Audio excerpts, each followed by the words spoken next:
We are cultivate. cultivate. We are cultivate.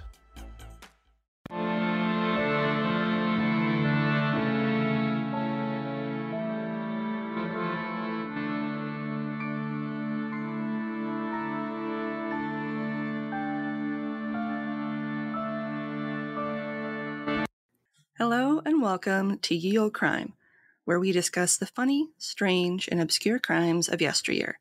I'm your host, Lindsay Valenti, and with me is my sister and co-host, Maddie Stengel. Hello. Hello. How's it going? It's going. August is almost over already. I know, it's pretty crazy. It's crazy. I feel like summer just happened. I know. It just started. And now it's LOL, bye. I know. Everybody's talking about pumpkin things, and I'm like, I'm not ready. I'm not. So this is the third week of birthday month. Birthday month? 29! And this week, we are going to be discussing the Bradford Sweets Poisoning of 1858. All right. Sounds horrific. It's pretty bad. Yeah. Okay. Information was pulled from the following sources: a 2022 Amusing Planet article by Kaushik Patowary, 2021 Atlas Obscura article by Jenny Elliott, 2019 AV Club article by Mike Vago, one of those, 2017 The Vintage News article by Ian Harvey, 2016 The Vintage News article by Brad Smithfield, 2012 Gizmodo article by Keith Veronese, 1858 The Bradford Observer articles, 1858 The Morning Chronicle, Historic UK article by Ben Johnson, On Yorkshire Magazine article, and Wikipedia. Nice. Very thorough. And links to all these articles will be included in the show notes. Looking for more content? You can find us online at yeoldecrimepodcast.com. If you'd like to see pictures from this week's episode, not to mention bonus content and funny memes, make sure to follow us on Twitter at Ye Olde Crime Pod and on Facebook and Instagram at Ye Olde Crime Podcast. On TikTok? Of course you are. Follow us at Ye Olde Crime Podcast. It's a known fact that a lot of things in the Victorian era could kill you, and one of the most popular was arsenic. Yeah. Yeah, it was really kind of in everything. Yeah. During that time. Even the wallpapers, right? They put it everywhere all the time. Such is the case of an event that took place in Bradford, Yorkshire, England. On Saturday, October 30th, 1858, William Hardacker set up his sweet stall at Green Market as he always did. That afternoon, workers from the nearby factories lined up at his stall to spend their wages on one of his most popular items, his zebra-striped humbugs. Humbugs are a hard candy, most often peppermint flavored, and these sweets earned him the nickname Humbug Billy. Cute. There was one source that called him Humbug Willie, and I was like, no, Billy. Billy sounds better. Billy sounds better. Humbug Billy, it just rolls off the tongue a little bit better. You need the bump of the B for that. That day, he was able to entice more of the workers to use their hard-earned money to purchase his latest batch, which was slightly discolored, so he offered a steep discount. By the time William called it a day, he'd sold 5 pounds worth of sweets. Not a bad day, right? Not a bad day, but it was discolored. Little did he know what the morning would bring.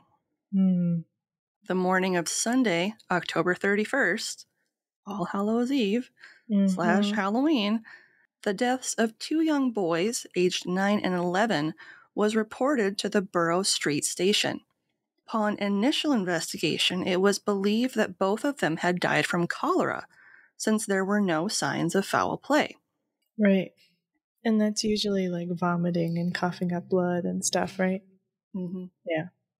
As a refresher, cholera is a gastrointestinal infection that can cause nausea, vomiting, and severe or watery diarrhea. Arsenic poisoning causes the same symptoms, including severe abdominal cramping. However, as the day continued, more and more reports came in of sudden and violent illnesses in a number of households in the immediate area, as well as more deaths. What had initially started as a strange case of cholera, which is typically caused by drinking contaminated water, kind of like dysentery, right, had now spiraled into something else entirely. After interviewing people who had suddenly gotten ill, police officers noticed a pattern. All of the afflicted had recently purchased and eaten sweets from Humbug Billy. Oh no. When they went to his house, they found him at home, also experiencing signs of illness after eating some of his own sweets. When asked about the origins of the candies, he told them that he had purchased his latest stock, as he always did, from another candy maker named Joseph Neal. Joseph, in addition to being a candy maker, was also a wholesale confectionery dealer whose shop wasn't that far from Williams in Greenmarket, located just a few yards north on Stone Street. Well, I feel bad. I'm kind of glad that he didn't try. Like, he wasn't the one that was trying to murder everybody. Because he definitely wouldn't have eaten one. If he No, he wouldn't have eaten some of his own stuff. Yeah. Okay. As a bit of a history lesson, in 1858, sugar itself was very expensive. So being a confectioner was a costly profession. Sugar was such a profitable trade that it was often referred to as white gold and highly taxed. Yeah, because it had to be imported, right? Yep. Yeah. In an effort to cut costs, Joseph would frequently swap out some of the sugar he needed for his sweets with something referred to as daff. It's also been referred to as multum or flash, which was typically plaster of Paris. You're kidding. Nope. He put plaster in his candy. Well, typically they would, but in the case of Joseph, he substituted some of his sugar with powdered gypsum, which, fun fact, is primarily used in building materials like drywall or as soil conditioner and fertilizer. Yeah. So poison. Straight up poison. Why, do you ask? Well, as I kind of alluded to, cost. See, a pound of powdered gypsum was only half a pence, or around 15 pence today, compared to sugar, which cost 6.5 pence, or around 2 pounds today, for the same amount. How much would the daff have been, though? What they were all using? How much was the daff? Yeah. That was the half pence. Oh, I thought the gypsum might have been different. Yeah, but daff was like a general term for just something you would use in substitute of sugar. Like, typically plaster of Paris. That's so awful. That's so awful. No wonder they died all the time. Yeah. They weren't eating edible things. Once they arrived at Joseph's house, they discovered his use of daff to reduce how much sugar he needed. In this case, he had used daff made from Derbyshire spar, which is also known as blue john, and is a semi-precious mineral consisting of fluorite. Now, depending on what grade was purchased, it could be used to make hydrofluoric acid, ceramics, glass, and fluoride, which is often added to drinking water and toothpaste to prevent tooth decay. So it kind of could go all over the spectrum. Yeah. As to how okay it would be if you ingested it, or how like caustic and really, really bad it would be if you ingested it. Right. And even with fluoride, like, you really can't have too much fluoride in concentrated amounts. Like, he shared that he had mixed 12 pounds of his daff with 40 pounds of sugar, 4 pounds of gum, water, and peppermint oil to make 40 pounds worth of peppermint humbugs. Okay. This led the police to the Shipley druggist that supplied Joseph with the Derbyshire spar. So they're like following this breadcrumb trail. Yeah. So how many degrees has it been now? So this is now the 3rd degree. The 3rd degree. Yes. Okay. Druggist Charles Hodgson was only too happy to assist police in their investigation until he discovered that his assistant, a man named William Goddard, had made a fatal error when he thought he had given Joseph 12 pounds of daff from an unmarked barrel. Charles was horrified when he told police that the barrel's contents weren't daff, but in fact powdered arsenic. So he gave him 12 pounds of pure arsenic. Yes. Oh. And arsenic will make the same kind of substance? Like it'll thicken like plaster? Well, it's a powder. Yeah, but it seems crazy to me that the consistency would be the same, you know? I suppose it doesn't really matter if you factor in like the gum, because the gum is part of the process. And that's the binding they just agent. Added more gum because they thought it was different. Yeah. Holy shit. So how could the two be mixed up, you may ask? Both the daff and the arsenic trioxide were white powders. Mm-hmm. The tale keeps evolving. As it turns out, Joseph, even though he paid for the daff, hadn't made the poisoned sweets. Instead, they had been made by another experienced candy maker he employed named James Appleton, who received the supposed daff from another of Joseph's employees, a man named James Archer. There's too many J names. I know. That's why I'm going to start using last names. Yep.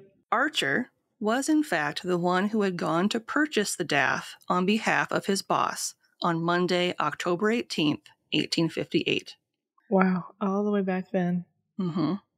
Okay. Charles Pharmacy, which was located 3 miles away at Baildon Bridge, was being staffed by his young apprentice, William Goddard, since Charles was home sick in bed. No idea what he was sick with, but he was just homesick. He'll never be sick again, I can guarantee that. William had gone to check in with his boss about where to find the daff after receiving Archer's order. He was told to tell Archer to come back another day, but Archer was adamant that he needed it today. Finally, Charles relented and told William that it was, quote, in a cask in a corner of the attic, end quote. Mm-hmm. Although some sources said it was located in the basement, the location and placement in this building is whatever. Either way, It was supposed to be in a barrel, in a corner. Right. And if you're a stressed out apprentice trying to make a customer calm down, yeah. So either way, he scooped out 12 pounds of the powder and handed it to Archer, who dutifully took it back and handed it over to Appleton. So Appleton used the powdered arsenic, which he thought was daff, as he made the peppermint humbugs, as usual. Mm-hmm. He failed to notice the discoloration of the candy, which was a little bit darker than usual. But he did fall ill for several days after completing the batch, experiencing vomiting and pain in his hands and arms. Yeah, because he was touching poison for probably, what, 2-3 hours? Several hours. Yeah, making that candy. He even started to feel ill during the process of making the candies, but attributed it to some sort of stomach bug. Like, he didn't start to feel ill until, like, the last hour that he was preparing the candies. Probably when he was actually heating it up and making it more exposed to the air. The aromatics would have been more potent. So at that time, no correlation had been made, so the contaminated ingredients had continued to be used like normal. So this was all one big batch that was now being dried. Done. So it could, like, be sold. William, so all the way back the beginning, Humbug Billy, ever the shrewd businessman, thought the sweets looked different, which is how he negotiated a lower price from Joseph when he purchased 40 pounds of the Humbug sweets, taking them for 7.5 pence a pound instead of 8. So he saved himself half a pence per pound. There you go. This is how he was able to sell the candy at a reduced price and still make a profit. Mm-hmm. He was also one of the first people to sample the tainted humbugs and the second person to become ill after Appleton, the one who had made them. Mm-hmm.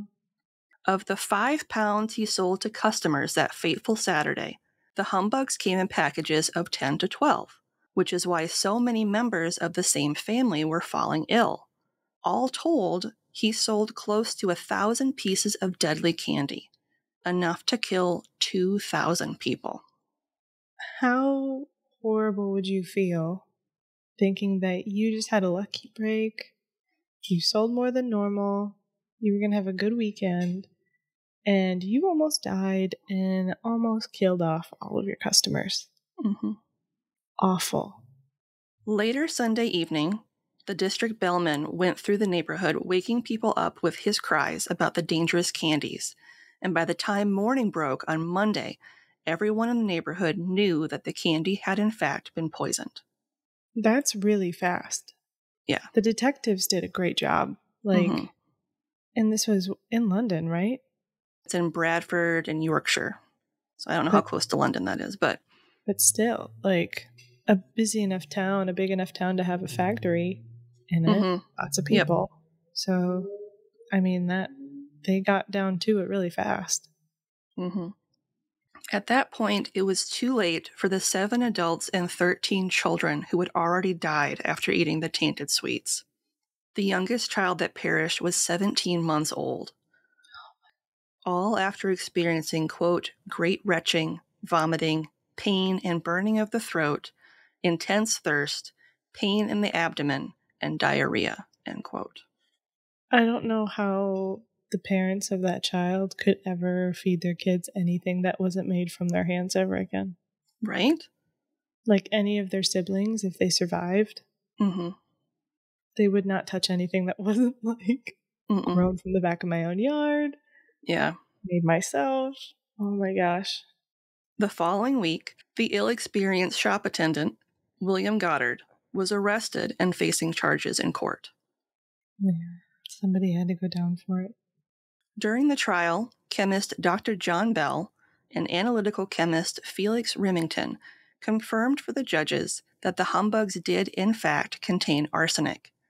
Not only that, but each piece of candy contained 14 to 15 grains of it, enough to kill 2 grown men.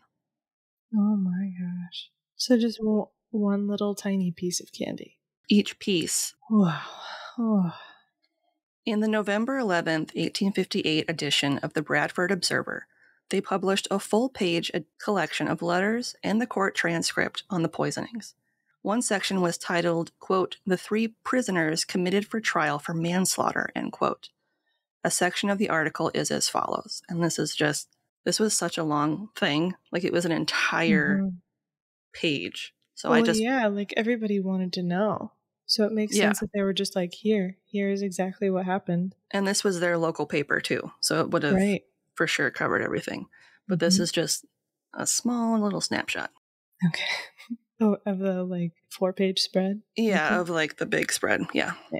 Quote, "At the Borough Court on Friday, Charles Hodgson of Shipley, druggist, his assistant, William Goddard, and Joseph Neal, confectioner of Stone Street, were again placed at the bar. The mayor said, 'Having considered the evidence we have heard with great care, the bench are of the opinion that the whole of the 3 prisoners ought to be sent for trial for manslaughter.' Mr. Lees asked if the bench would allow him to ask them to accept bail for his clients.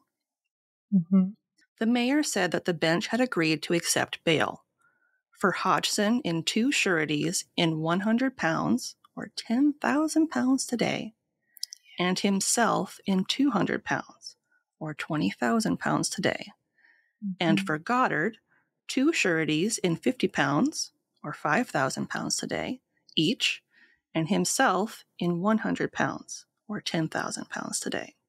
Mr. Watson made the like application on behalf of Neal. The mayor said that the same bail would be required for Neal as for Hodgson," end quote. Yeah. So quite a lot of money. Right, because they wouldn't want them to flee. Yeah. But they did end up posting bail, but none of them left town or anything. Right. None of them ran away. No, because they need to atone, I guess. I mean, it's an unfortunate situation, but at that point, if you ran, you'd just look worse. You'd look guilty, yeah. In the December 24th, 1858 edition of the Morning Chronicle, they published in part the following about the final trial on Monday, December 19th. Quote, "The public generally would, no doubt, feel far more secure if, whenever life was sacrificed, It could always be discovered that someone was in fault and must be punished. But a jury must look solely at the facts before them, without regard to their accidental consequences or the collateral influences of the verdict they may put on record. On this principle, it was, we think, impossible to come to any other decision than was arrived at in the case arising out of the late poisonings at Bradford, tried on Monday at the York Assizes. The defendant there placed on his trial was Charles Hodgson, the chemist from whose shop at Ridley, it should be Shipley, the fatal drug was obtained. The circumstances are doubtless fresh in the recollection of our readers. Hodgson, it will be remembered, was ill in bed when Neal, the lozenge maker, sent a messenger to his shop for the substance which is variously denominated according to the scientific knowledge of the purchaser, or the purposes for which it is required: sulfate of lime, plaster of Paris, terra alba, or DAF. Some demur was made by the defendant to supplying the article, but the applicant insisting, defendant instructed his assistant, the lad Goddard, which the DAF was like, and where he could find it.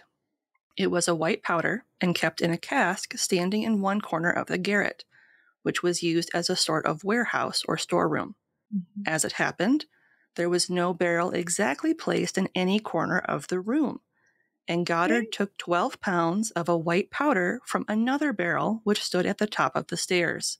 That the powder was arsenic, that it was mixed by Neal in his lozenges, passed them to Hardacre's sweet stuff stall in Bradford Marketplace, and was there sold to a multitude of persons, of whom 21 were poisoned, are facts with which the public are already familiar. In all these transactions, nothing like criminal negligence could be attributed to the defendant. Mr. Baron Watson, before whom the case was tried, remarked that even on the face of the depositions for the prosecution, no charge of culpable neglect could be established, and the jury promptly returned a verdict of acquittal. The only negligence on the part of Mr. Hodgson was that of originally placing a cask containing deadly poison among a miscellaneous collection of other articles and accessible to every comer. Right. But on the other hand, it must be taken into account that none of the articles were eatable, and he had no more reason to suspect that the plaster of Paris would be bought for consumption than the arsenic itself. Right. I bet a lot of people didn't know that that's what was happening to all of their candy. Yep. Especially with, what did he say that one of the options was lime? They put lime in certain candies. Yep. Sulfur of lime. Oh my God.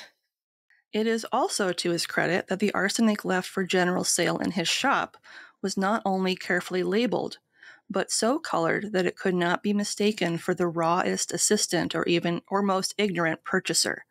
The real offender in this deplorable occurrence was, beyond question, the adulterator.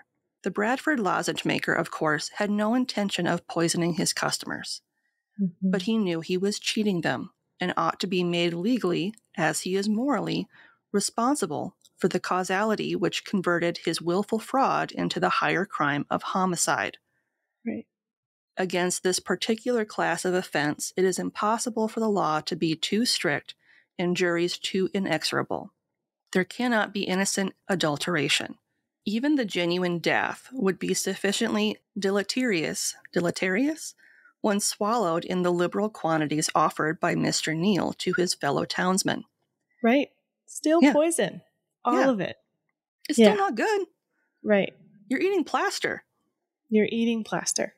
It does not appear whether the actual vendor was acquainted with the ingredients of which the doctored sweetmeats were composed, but from their weight, opacity, and low price, he ought to have known very well that they could not be made of honest sugar. His ignorance, if he were ignorant, must have been willful, and his passive complicity in the fraud should be as severely punishable as if he had introduced the DAF with his own hands. Yeah. The fatality by which so many persons lost their lives, and many more narrowly escaped a similar fate, could not have occurred if proper means were taken to prevent the manufacture and sale of adulterated articles. It is at this point where the evil begins that the legislature should interpose.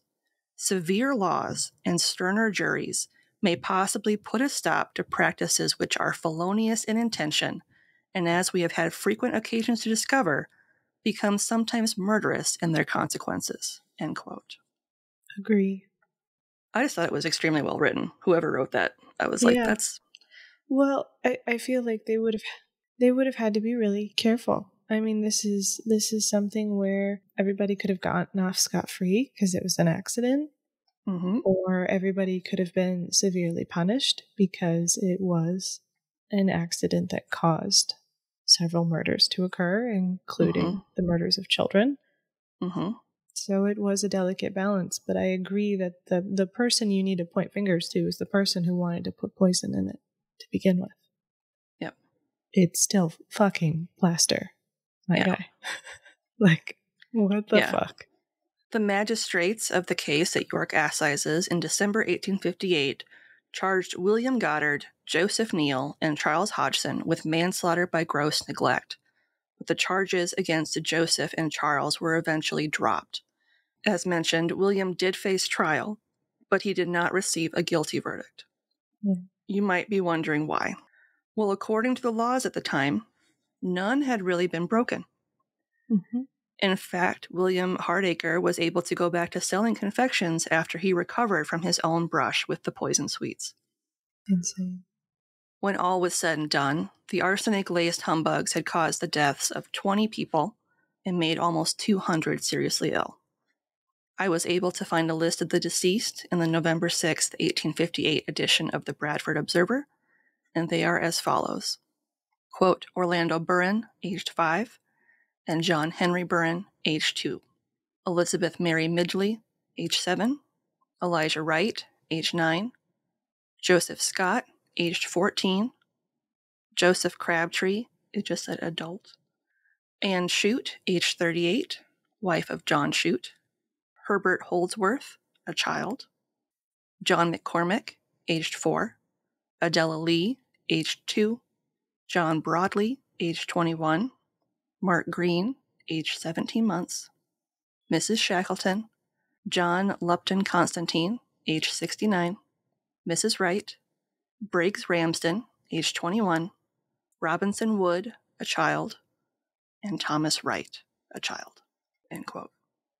The whole affair could have been prevented if the required color additive had been mixed in with the arsenic as dictated by the Sales of Arsenic Act.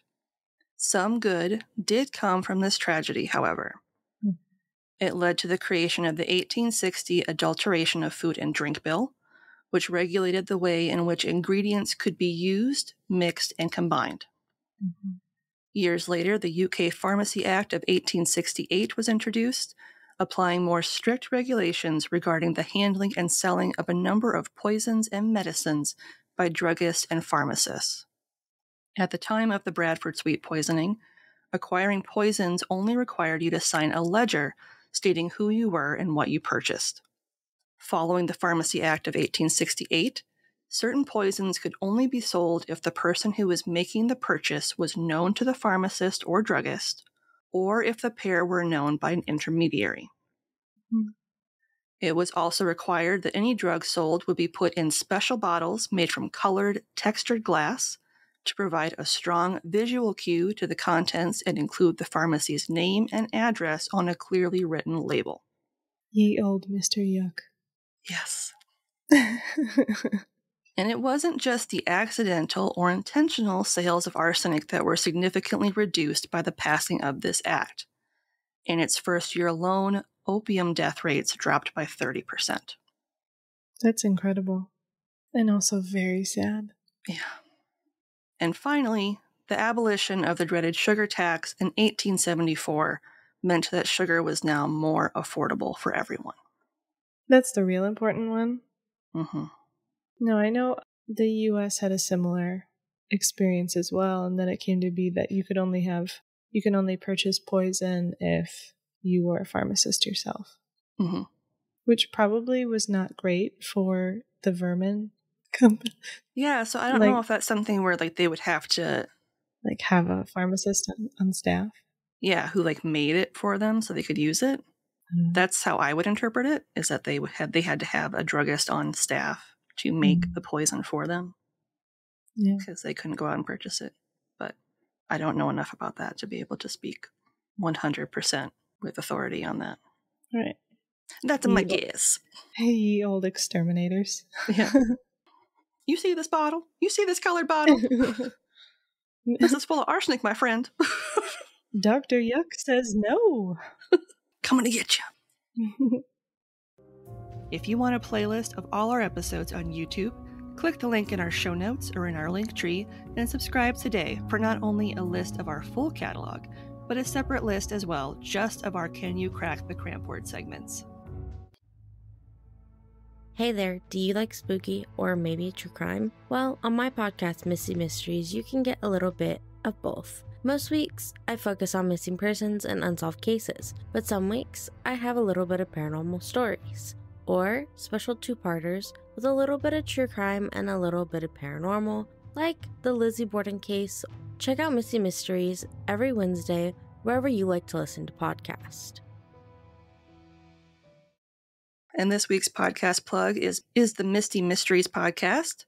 If you like true crime and the paranormal, Misty Mysteries is exactly that.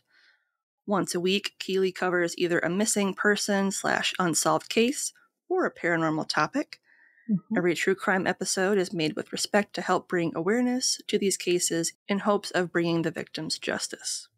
It is part of the Darkcast Network, and we will have a link to their show in the show notes. Nice.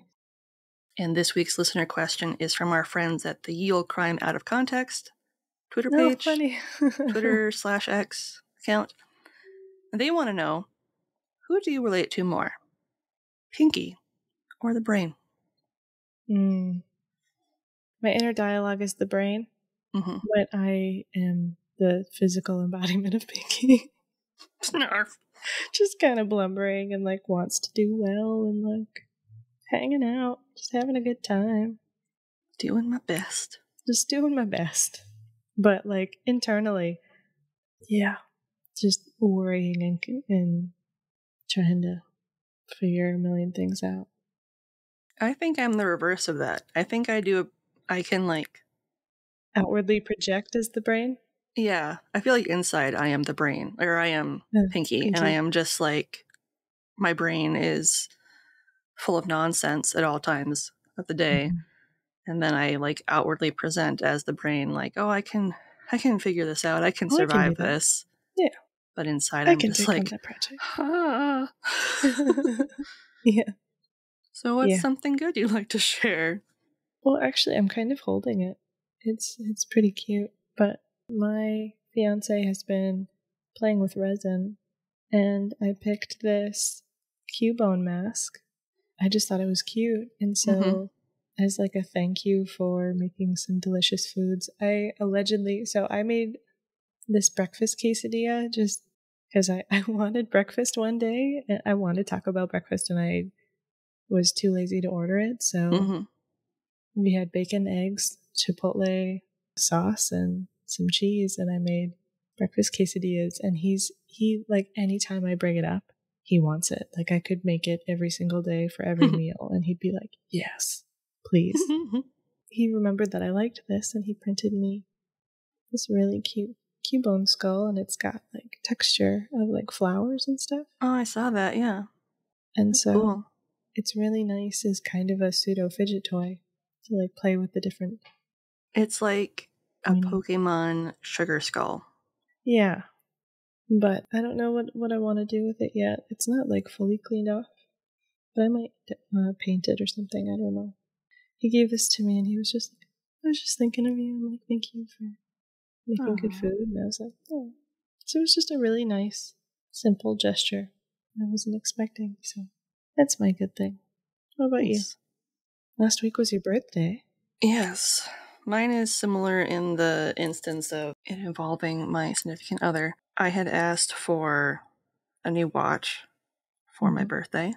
And way back when Thomas and I first started dating, he introduced me to Fossil watches. Fossil is a brand. I remember that. For people who are unfamiliar with Fossil.